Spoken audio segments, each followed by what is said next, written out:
Beer. How much would you be willing to pay for a beer at the ballpark? $6, 8, 10? Well, what if it was 10 cents?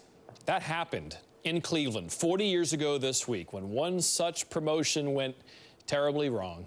Here's Bob Golick to present this week's SportsCenter featured story, presented by Verizon.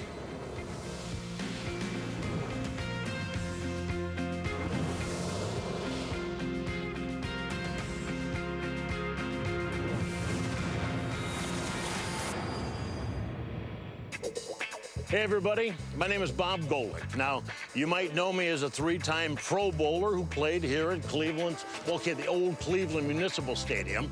You might know me as Mike Rogers, the RA, and Saved by the Bell the college years. And you also might recognize me as this guy's older brother, his muse, his inspiration, the man who taught him everything. Now, I'm here to tell you about three things that I love: Cleveland, sports, and beer. Now, when I was growing up, Cleveland made the national news a couple of times. Once in 1969, the Cuyahoga River caught fire because of pollution. 3 years later, our mayor, Ralph Perk, his hair caught fire. Hell, everything was catching fire, except the Indians. They weren't that good. On May 29, 1974, the Indians lost a road game to the Texas Rangers. That game included a bench-clearing brawl and Arlington fans throwing beer and food at our Indians. Now, after the game, Rangers manager Billy Martin said he didn't worry about retribution in Cleveland because, quote, they don't have enough fans there to worry about. 6 days later, June 4th, 1974, there'd be a magical convergence of forces that would draw fans who wanted to stick it to Martin and the Rangers. 10-cent beer night. For $1, you could get a ticket in the bleachers for 50 cents and 5 beers. It was cheaper than the bar.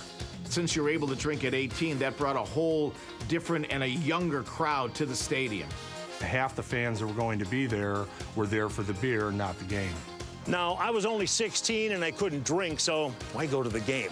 But we had over 25,000 fans willing to spend pocketfuls of dimes before the first pitch was even thrown. 12 ounces of cheap beer was about to start 9 innings of trouble.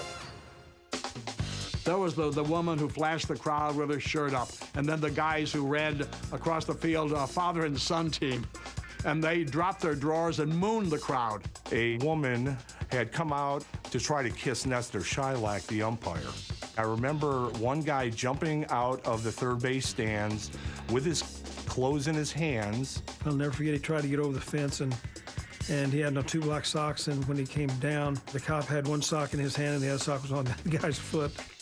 By the third inning, the bleachers were loaded, literally. And trouble was a-brewing at the beer trucks that were brought in for the occasion.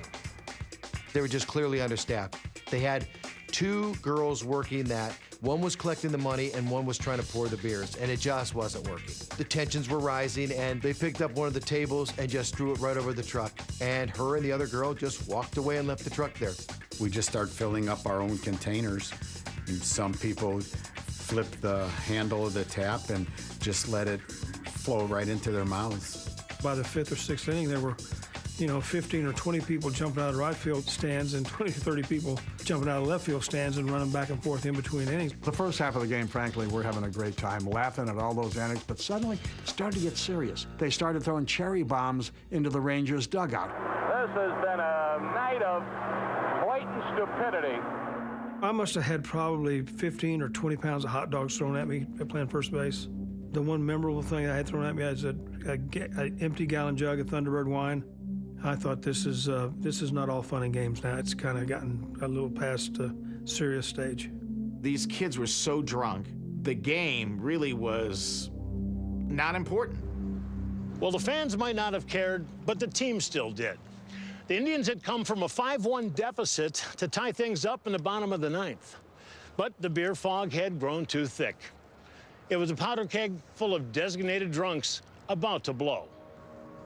One inebriated Indian fan lit the match when he came at Rangers outfielder Jeff Burroughs from the bleachers. I just wanted to get his hat, so I ran up behind Jeff Burroughs and I had it in my hand, and then I dropped it.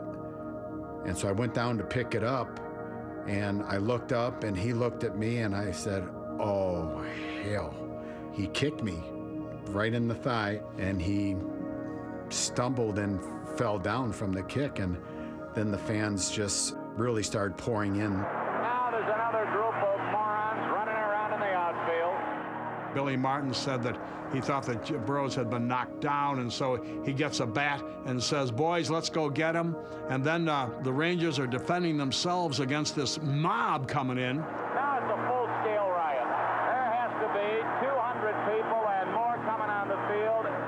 Had it not been for the Indians players coming out to help us, it'd been a real tragedy. Hargrove has got some kid on the ground, and he is really administering a beating. They're filling him up and hit him from behind is what happened. One of the Indians players, Tom Hilgendorf, got hit with a piece of a chair. Oh, this is absolute tragedy. I have never seen anything as disgusting as this. I haven't either. With punches thrown, bottles flying, and 3 bases stolen, umpire Nestor Shylock took a chair to the head, stopped the game, and declared a forfeit for the Rangers. With the 50 security personnel overwhelmed, the Cleveland SWAT team was happy to pinch hit and finish the game their way. We had riot sticks with us. We had to swing them. We had to use force sometimes. I remember the tear gas they threw in there. That got control of the situation. They turn the lights out. Everybody's gone except for 15 teenagers standing on top of the Rangers dugout, chanting for the Rangers to come out and fight. And so I went up there and asked them, what are you trying to prove? Because the Rangers are gone. So some kid behind another one reaches out and punches me right in the jaw. He didn't even stagger me. He hit like a girl. So all told, there were 9 arrests, numerous injuries caused by the melee, and the 3 bases stolen by the fans never were returned. So what do we learn from this? Well, an organist playing Take Me Out to the Ball Game will not calm an angry mob. People can change. Terry Yerkic, the 19-year-old who grabbed Burroughs' hat, grew up to become Citizen of the Year in Richmond Heights, a suburb 20 minutes outside of Cleveland. And 10-cent beer night is a bad idea. The Indians learned their lesson and swore never again. Nah, I'm just kidding. This is Cleveland, man. They tried it again a month later. I love this town. The second beer night, there was 4 times the security at the game to prevent the 40,000 fans in attendance from repeating what happened in June. Each fan 18 or older was limited to 2 10-cent beer tickets.